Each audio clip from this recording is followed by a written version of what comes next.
بسم اللہ الرحمن الرحیم۔ السلام علیکم ورحمۃ اللہ وبرکاتہ۔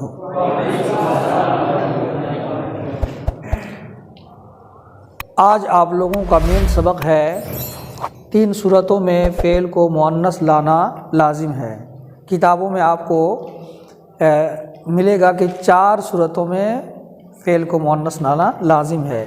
اس کو میں نے 3 صورتوں میں سمیٹ دیا ہے، آپ کو سمجھاؤں گا۔ ان صورتوں کی تفصیلی بیان سے پہلے میں بتا دوں، کل والی بات آپ لوگوں کو معلوم ہوگی، فاعل اصطلاح نو میں کس کو کہتے ہیں اور فاعل کیا کیا صورتیں تھیں وہ میں نے پہلے بتا دیا تھا۔ آج اس تفصیلی گفتگو سے پہلے میں آپ کو یہ چیز سمجھانا چاہتا ہوں،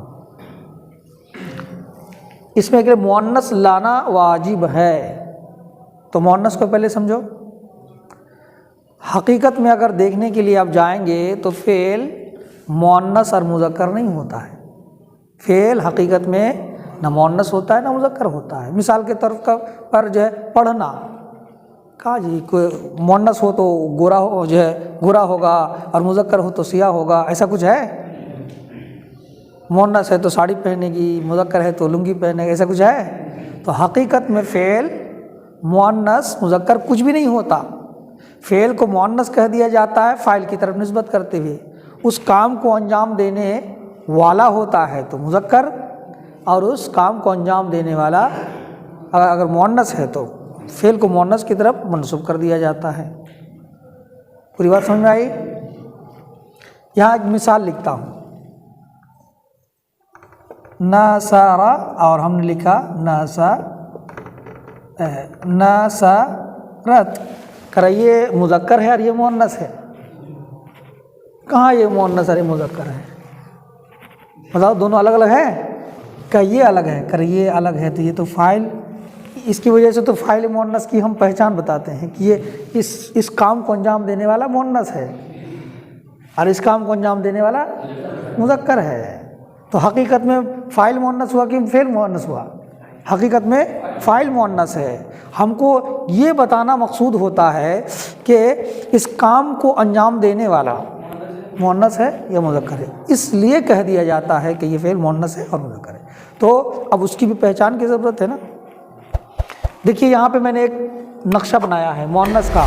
مؤنث کو سمجھو، مؤنث حقیقی، مؤنث غیر حقیقی، مؤنث لفظی، مؤنث معنوی۔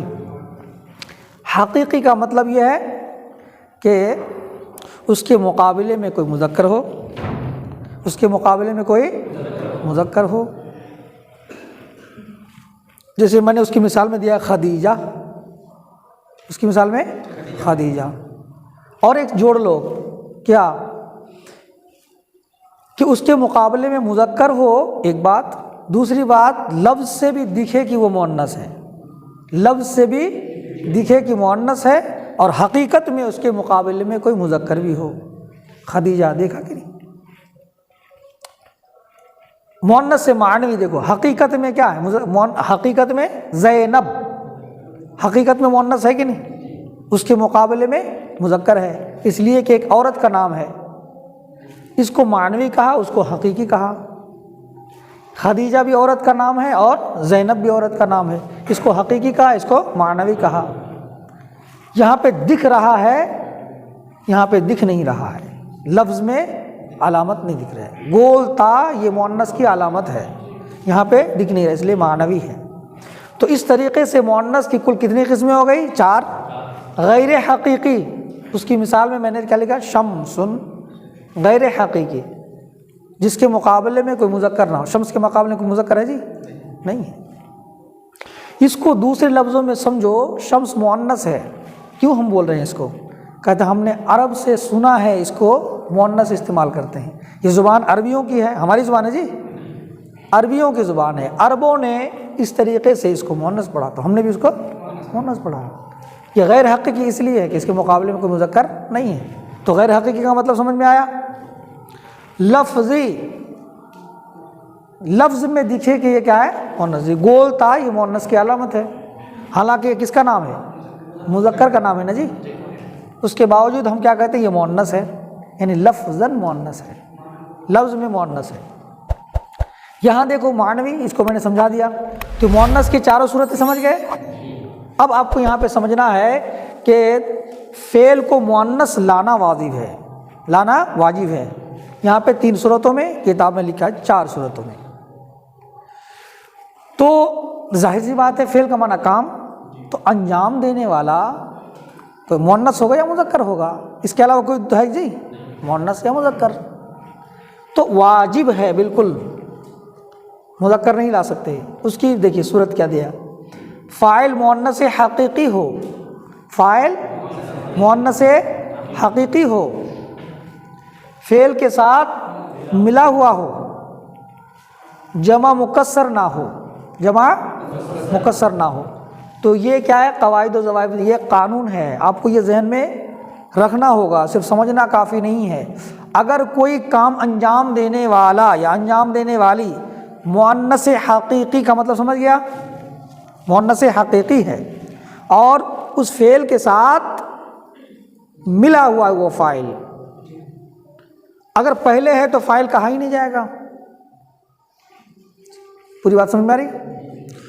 پہلے فعل ہو اور اس کے بعد جسٹ جو ہے کام کرنے والا موجود ہو، تو اگر وہ کام کرنے والا کیا ہے، حقیقی ہے، اب حقیقی میں بہت کچھ ہوا، حقیقی کا مطلب 1 ہو، 2 ہو، 3 ہو، عربی میں واحد ہو، تثنیہ ہو، جمع ہو، کچھ بھی ہو جائے، ٹھیک ہے، بس جمع میں بس مکسر نہیں ہونا چاہیے۔ تو ایسی صورت میں آپ فعل کو مذکر نہیں لا سکتے، مؤنث حقیقی، واحد تثنیہ جمع کچھ بھی ہو جائے۔ اس کی مثال میں نے بھی ایک مثال دیا ہے، سافرت فاطمہ، تو فاطمہ تو مؤنث حقیقی ہے کہ نہیں، مؤنث حقیقی ہے، فعل کے ساتھ ملا ہوا، بالکل فعل کے ساتھ، جسٹ فعل کے ساتھ ہے۔ تو ایک مثال میں نے دیا، تثنیہ ہو جائے، جمع کے لے آؤ، ہے کہ نہیں؟ اچھا، جمع مؤنث سالم کے لے کے آؤ، مکسر نہیں ہونا چاہیے، جمع مؤنث سالم ہو جائے، ٹھیک ہے، تب بھی تو یہ صورتیں یاد ہوئی۔ تو ان صورتوں میں فعل کو مؤنث لانا واجب ہے، مذکر لائیں گے غلط ہو جائے گا۔ فعل کو مؤنث، چونکہ یہ آپ فعل کی بات پڑھ نہیں رہے ہیں، اور بالخصوص علم صرف میں پہلے فعل کی بحث ہے، اس کو انشاءاللہ میں پڑھاؤں گا اس کو کمپلیٹ کرنے کے بعد، تو ساری باتیں میں بتاؤں گا، فعل کتنی فعل مؤنث ہیں۔ تو اب بھاگ کر لو، مخاطب کے اور غائب کے، متکلم میں تو کوئی فرق نہیں ہے جی، عورت اگر میں کہوں تو الگ دکھے گا وہ میں، مرد اگر میں کہے تو الگ دکھے گا، ایسا ہے؟ دونوں کے لیے میں اور ہم ایک ہی طرح ہے۔ عربی میں، اردو میں بھی، اردو میں تو، تم، آپ، وہ، یہ سب جو ہے ایک ہی طرح دکھتا ہے۔ اس کے اندر مذکر اور مؤنث کا فرق لگاتے ہیں آگے کا لفظ بڑھا کر کے۔ عربی میں مستقل مؤنث اور مذکر کے لیے لفظ ہی آتا ہے، ٹھیک ہے۔ تو جس طریقے سے غائب کے 3 صیغے ہیں، تو مؤنث کے لیے بھی ہیں، مذکر کے لیے بھی ہیں، مخاطب کے 3 صیغے ہیں، مؤنث کے لیے بھی ہیں، مذکر کے لیے بھی، کیا؟ واحد تثنیہ جمع۔ تو اس طریقے سے آپ جتنے اپنے صیغے دیکھا، فعل میں اتنے صیغے بنیں گے، اس کو دیکھ کر کے آپ کو پہچاننا ہوگا کہ اس کے اندر فاعل مؤنث ہے، فعل مؤنث ہے تو فاعل مؤنث۔ دوسری صورت جس میں آپ فاعل کو آپ مؤنث لانا واجب ہے، فاعل مؤنث کی ضمیر ہو، فاعل مؤنث کی ضمیر ہو۔ اب مؤنث کی ضمیر ہو کہہ دیا تو اس میں ساری چیزیں آ گئی، چاہے مؤنث حقیقی کی ضمیر ہو، مؤنث غیر حقیقی کی ضمیر ہو، مؤنث لفظی کی ضمیر ہو، مؤنث معنوی کی ضمیر ہو، 4 صورتیں آ گئی۔ اچھا، چاہے وہ مؤنث واحد کی ضمیر ہو، چاہے تثنیہ کی ضمیر ہو، چاہے جمع کی ضمیر ہو، ہر صورت میں اگر کام کو انجام دینے والا، یہاں پہ کام کو انجام دینے والی ہے نا، کیا ضمیر اگر ہے تو اس صورت میں آپ کو فعل کو مؤنث لانا واجب ہے۔ ہم نے جیسے خدیجۃ دخلت، مثال میں کیا لکھا ہے؟ خدیجۃ دخلت، تو معنوی اعتبار سے اس کا فاعل خدیجہ ہے، لیکن اصطلاح نحو میں ترکیب میں خدیجہ مبتدا واقع ہے، فاعل کون ہے؟ یہ یہاں پہ ہی ضمیر پوشیدہ اس کا فاعل ہے، بعد میں ہونا ضروری ہے۔ میں نے اب لوگوں کو کہا کہ فاعل مؤنث کی ضمیر ہو، 1 سیکنڈ، تو یہ اس کی مثال ہو گئی، حقیقی کی مثال ہوئی۔ اب دیکھیے یہاں پہ الشمس دے دو، الشمس طلعت، یہ مؤنث غیر حقیقی ہے، تو طلعت میں فاعل شمس نہیں ہے، اس کے اندر ضمیر پوشیدہ ہے، تو اب آپ اس کو طلع جو ہی کہو گے کہ یہ طلع غلط ہو جائے گا۔ شمس میں کوئی دکھ رہا ہے؟ نہیں دکھ رہا ہے، اب اس کو طلع لکھو گے تو غلط ہو جائے گا، یہ مؤنث سے غیر حقیقی ہے۔ اب اس کی ضمیر فاعل ہے یہاں پہ، یہ اس کی ضمیر کا مطلب کیا ہے؟ یہاں پہ ہیا ضمیر جو نکالو گے وہ کس کی طرف پلٹے گا؟ یہی نا۔ اب دیکھو یہاں پہ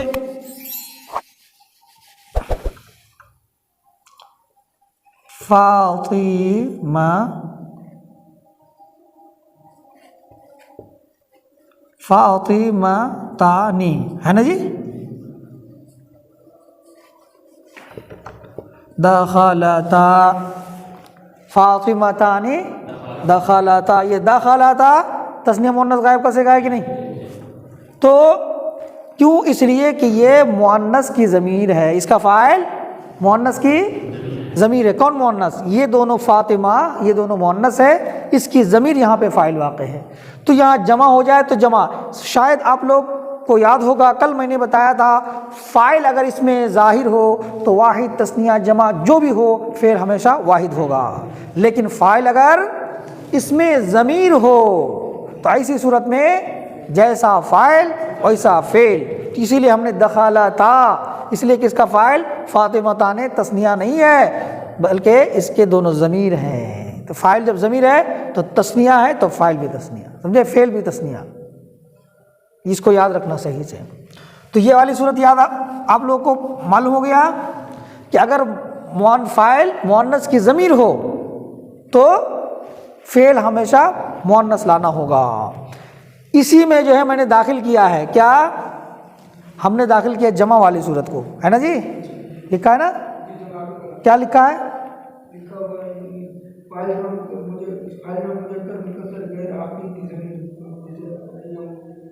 تیسری والی صورت جس میں یہ لانا واجب ہے، مؤنث کو لانا واجب ہے، جمع مؤنث ہے نا، جمع مؤنث کی ضمیر ہو، چاہے جمع مکسر ہو یا سالم، تو عام ہوا کہ نہیں؟ مکسر اور سالم دونوں کو شامل کر دیا تو عام ہو گیا۔ اب دوسری والی صورت میں لکھا ہے کہ نہیں؟ واحد اور تثنیہ کی ضمیر ہو، تو یہاں واحد اور تثنیہ کی ضمیر ہو، تیسری صورت میں جمع کی ضمیر ہو، تو ایک ہی تو بات ہو گئی، پھر اس جمع کو مکسر اور جو ہے سالم میں عام کر دیا۔ اسی لیے میں نے کہا کہ اس میں تینوں صورتیں، دونوں صورتیں دوسری اور تیسری دونوں اسی میں ہیں، اور تیسری صورتیں جس میں فعل کو مؤنث لانا واجب ہے، ضروری ہے، فاعل جمع مذکر، فاعل جمع مذکر، دیکھ رہے ہو جس کا فعل مؤنث آئے گا، مذکر، مکسر، مکسر یاد آیا کچھ؟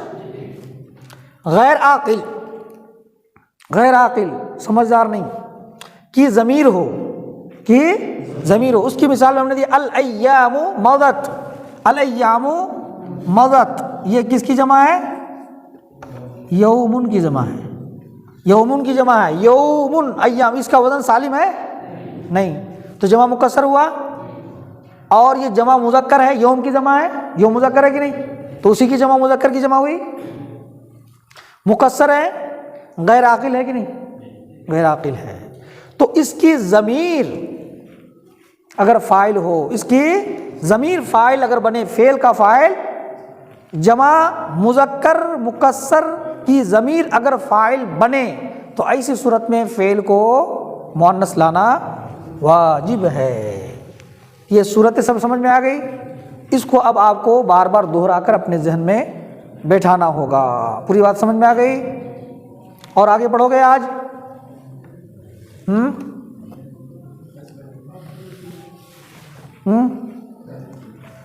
چلو پھر کل تب انشاءاللہ، یعنی کتنی صورتوں میں فعل کو مذکر لانا واجب ہے؟ یہ تو مؤنث کی بات ہو گئی۔ اب آگے جو ہے آگے والا سبق، ہاں، کتنی صورتوں میں فعل کو مذکر لانا واجب ہوگا، اس کو کاٹ دیجیے۔